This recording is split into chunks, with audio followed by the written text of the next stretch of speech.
I want to go through some lower density wigs for you gals.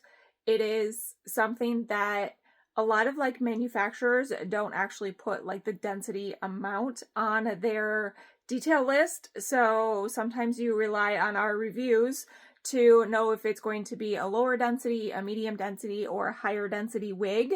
Density meaning how much hair is on the wig. You guys can find all of these wigs at hollywigs.com. If you use the code HOLLY, it will save you an extra 10% at checkout as well. Sometimes the wigs will be hand tied, sometimes they would be open wefting, sometimes closed wefted, sometimes there will be permatees in the wig. So I'm going to go through some of that with you and explain what makes a wig, and then go through some low density wigs with you. I'm going to start with the one that is on my head. This is absolutely freaking beautiful. This is done by Jon Renau, and this is the color Midnight Cocoa. This one is going to be free parting. There is no permatees. So basically what permatees is it's little hairs up near the scalp, and the little hairs almost act like a little bit of like a back tease, right? Back kind of give the wig itself some bulk. It helps hide the cap in case like the wind blows, you're not going to see that cap. Also help give it a lot of volume too. And when done correctly and in the right places, permatees actually can make a wig look very, very classy. So this one, there's no permatees, okay? This one is going to be all monofilament on the top. So that lace extends in the front to about here. So if I wanted to take this hair and pull it back off my face, I'm going to be able to do that, and it's still going to look very, very natural.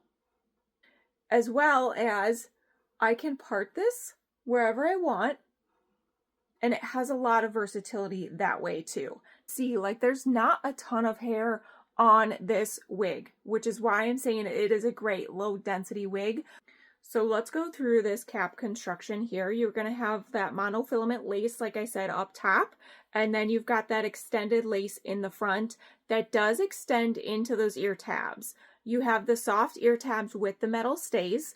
The metal stays are nice because you can bend them and help it grip your face, which helps with security. This is open wefting. Okay, so you do have a decent amount of stretch there. And then you've got the Velcro adjusters in the back. This next one is Gabriel from Belle Tress.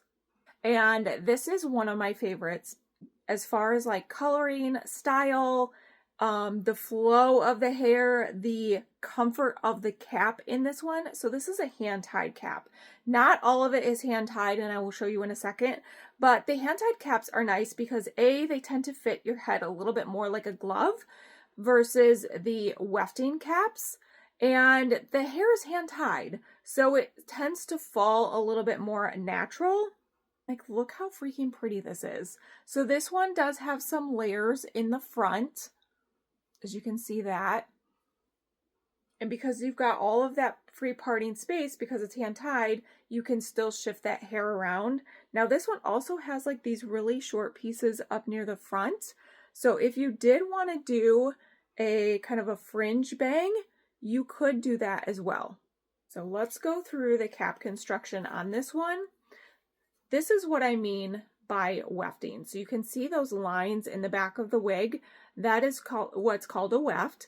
And the wefts in this one help shape the wig, give it a little bit of shape. So that hand-tied part is everything above that. So it's considered 3/4 hand-tied.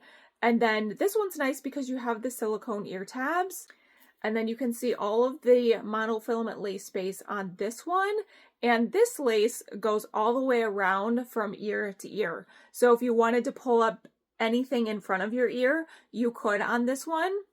The cap construction, if you guys can see like how much stretch there is, and that's what I mean when I say that these hand-tied caps tend to fit like a glove. It's just because of that material and how it like just hugs your head. It's amazing. The hand-tied caps are going to run a little bit more on the pricier side just because of the intricate work that goes into it.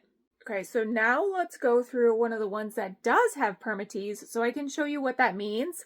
And this is one of my favorite ones that I do not feel is a lot of hair. This was actually one of my first monofilaments. I've had this for quite some time. I probably need to clean the lace on this one, but it is gorgeous. You know, it's giving like that sassy boss babe vibe, if you ask me. So the permatees, if you can see, I'm just gonna pushing my hands up in it. That's what's giving that volume, and it hides any of that cap and helps give it a lot of that shape.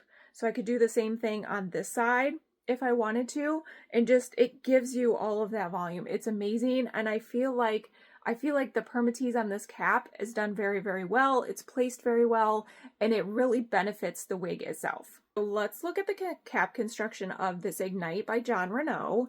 It does have just a little bit of lace in the front on this one. And do you see how this is kind of like solid right here? That's where that permatease is going to lie. Okay, so it's mostly in the top of the wig itself. It is going to be open wefting.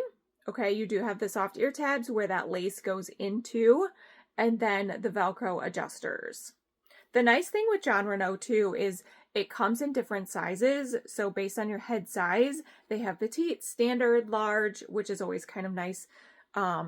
Especially for somebody who has a petite head or a big old noggin. And then let me show you what that permatease looks like.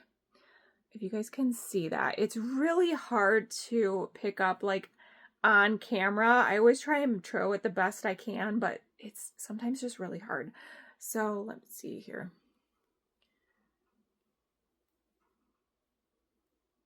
You guys can see like there's just little hairs up in here.